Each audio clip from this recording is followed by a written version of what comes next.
গিয়েছিলাম না, আমার মাস্টার সাহেব মিউজিকে তুলেছে, আমি গানটি গেয়েছি। গানের মধ্যে আমি একটা কথা বলেছি যে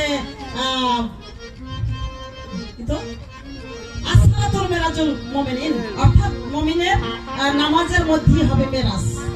নামাজটা কিরকম হবে? তো এখনকার এই যে শরীয়তের মাওলানা আছে, যদি নামাজে দণ্ডায়মান হন, ওই কাবাতে শরীফেতে আল্লাহু আকবার বলার সাথে সাথে ছাগল বান্ধ হয়েছে নি, গরু মাঠ থেকে আনছনি, বড় সোয়ার বাড়িতে আসছে নি, এরকম শুরু হয়ে যায়। আসলে এই নামাজ কিন্তু হবে না। তবে পাল্লায় যাওয়ার আগে একটা কথা বলবো আপনাদেরকে, এখানে যদি মাওলানা মুন্সি থেকে থাকেন তাদেরকে কিন্তু এটা বলছি না, জাস্ট আপনারা একটা পাল্লা শুনতে চেয়েছেন। এরকম কিছু কিছু মাওলানা আছে কিন্তু নামাজ আপনাদের তুলনা নাই।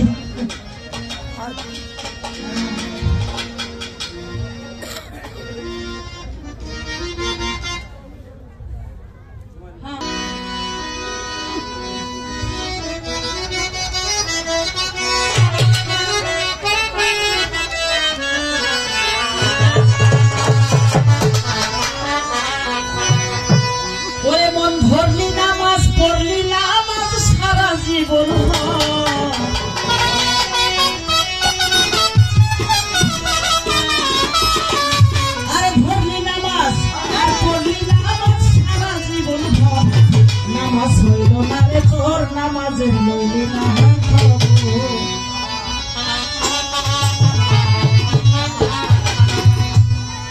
আরে ধরলি নামাজ পড়লি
নামাজ তোমার ধর্ম জানি, চুরি তোমার পেশা, ওই নামাজ কইবে কবুল কেমনে করো আশা।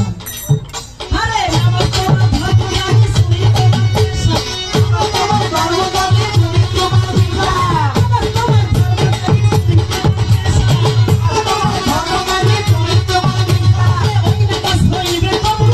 চুরি তোমার পেশা, ওই নামাজ কইবে কবুল কেমনে করো আশা।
প্রবেশ করবে না।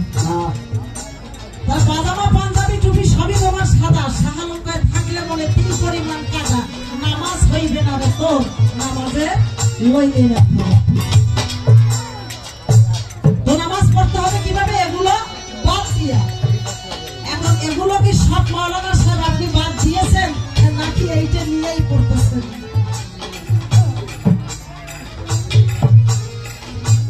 একটা গল্প মনে পড়ে গেছে, তবে গল্পটা একটু বাঁকা তেরা, বলবো? আপনাদের এখানে গল্প বলতে কিন্তু ভয় লাগে সব। আর আমি তো মারফতের ফকির, আমার তো হিসাব নিকাশ নাই। মুরব্বী যারা আছেন বেয়াদবি নেবেন না, গল্পটা যেহেতু এসে গেছে গল্পটা বলবো আপনাদের কাছে। Don't mind. কিছু কিছু মাওলানা কিছু কিছু হুজুর এরকম করে। একটা মসজিদে একজন মুয়াজ্জিন ছিল, তো ওনার আবার একজন ছাত্র ছিল। বিশেষ করে মসজিদ আর মাদ্রাসা কিন্তু একসঙ্গে থাকে বেশিরভাগ। মাদ্রাসায় মসজিদ হয় এবং মসজিদের পাশেই মাদ্রাসা থাকে একই জায়গায়। তখন ওখানে যিনি আজান দিতেন তার আবার একটা ছাত্র ছিল। যিনি আজান দিতেন ওই মুয়াজ্জিন সাহেব, উনি আবার ইমামতিও করতেন। এখন ওই ইমাম সাহেবের একজন ছাত্র ছিল। ইমাম সাহেবের ছিল অল্প বয়স। জানি না প্রথম আসলে গল্পটা আমার শ্রুতি মধুর হবে কিনা, না দৃষ্টিকটু হয়। তারপরও গল্পটা যেহেতু না বলে পারলাম না, কিছু কিছু হুজুরদের মধ্যে কিন্তু আলোচনাটা চলতেছে। আমাদের ওখানে একটা ঘটছে, আপনাদের এখানে কিন্তু না। তো এখন ওই ইমাম সাহেব ছিলেন অল্প বয়সী, সে সময় বিয়ে করে নাই। এবার যখন বিয়ে করতে যাচ্ছে, তার বন্ধু যারা আছে মাদ্রাসায় এবং ছাত্র যারা আছে তাদেরকে একটু নিয়ে যাইতে হয় সাথে, হুজুরের বিয়ে। ছাত্র নিয়ে গেছে। তো একটা ছাত্র ছিল খুব দুষ্ট, ফাজিল। ওই ছাত্র যেদিন থেকে হুজুরের বিয়ে করছে সেদিন থেকে হুজুরের পর দিকে তার কুদৃষ্টি পড়ছে। হ্যাঁ, সেদিন থেকে কুদৃষ্টি পড়ছে। সেদিন থেকে মিস কল মারতেছে না, সে সময় মোবাইল ছিল না আমাদের এখানে যখন এই ঘটনাটা ঘটে। তো যাই হোক, এখন ও মনে মনে শুধু মানে বুদ্ধি ঘোষাচ্ছে যে কিভাবে ওই হুজুরের বউয়ের দর্শন দিদার লাভ করা যায়। বুদ্ধি করে আর পায় না। শয়তানের শয়তানি তো, শয়তান যখন ঘাড়ে ওঠে, বুঝেন, অসম্ভব সম্ভব হয়ে যায়। তো একদিন ওর মনে একটা শয়তানি বুদ্ধি এসেছে। ও আবার মাঝে মাঝে আজান দিত মসজিদে। ও তাহলে রাত্র 3টায় আজান দিছে ফজরের। যখন আজান দিছে, হুজুর তো কাছে ওই ঘরে শোয়া, বউনিয়া নববিবাহিত স্ত্রী নিয়ে শোয়া। আজান দিছে আর হুজুর মনে মনে কয়, আজকে কেমন ঘুমাইলাম, আজান হয়ে গেল, আমার ঘুম ভাঙলো না। তো ঘরের দিকে না তাকাইয়া দৌড়াইয়া তিনি মসজিদে গেছে। ঘরের দিকে আর আমি তাকান নাই, 9টা বাজে। ভেবেছি এমনি লেট হয়ে গেছে, এই লেটের কারণে যদি আরো দেরি হয়ে যায়। তবে তাড়াতাড়ি মসজিদে গেছে। মসজিদে যখন উনি গেছে, এইরকম শীতকাল, উনি তো উঠে গেছে, বউ তো গেট আর দেয় না। ওই শীতের দিনে বিছানা থেকে ওয়াশরুমের দূরত্ব থাকে পৃথিবী থেকে সূর্যের দূরত্ব যতটা, তার দৈর্ঘ্য। ঠিক না? ঠিক।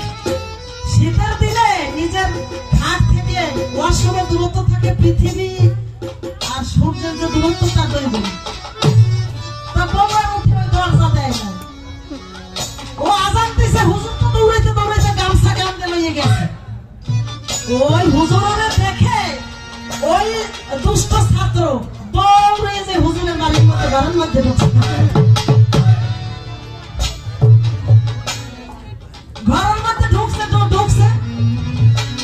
হুজুর যাইয়া দেখে যে ঘড়িতে, ওয়াল ঘড়িতে মসজিদের বাজে রাত 3টা। হুজুর মনে মনে কয়, কি করি 3টা বাজে আজান দিল কেন? তাহলে এর মধ্যে কোন ষড়যন্ত্র আছে। উনি ওখান থেকে দৌড় মারিছে।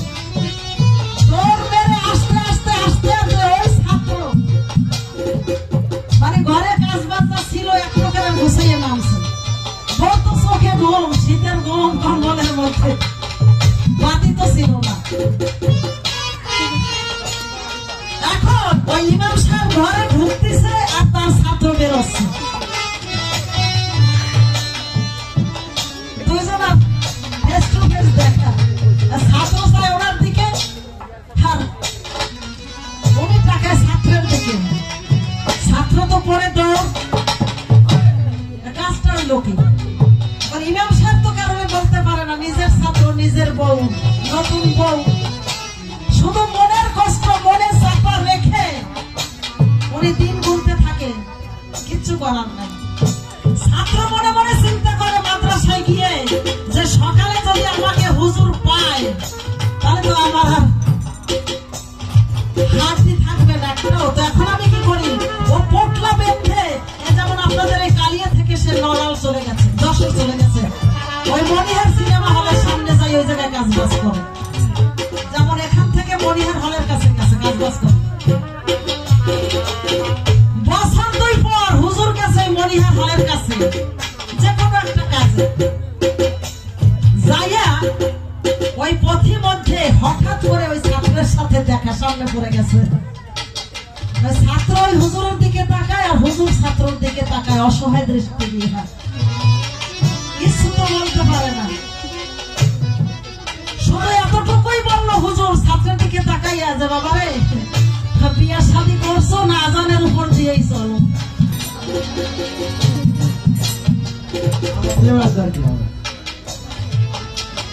তাই আমি আজকে জিজ্ঞেস করবো যে বাবা রে, এরকম স্বভাব তোমার আছে কি না, থাকে পরিহার করবো। ছোট্ট করে একটু জানতে চাইব, শরীয়তের প্রথম নামাজ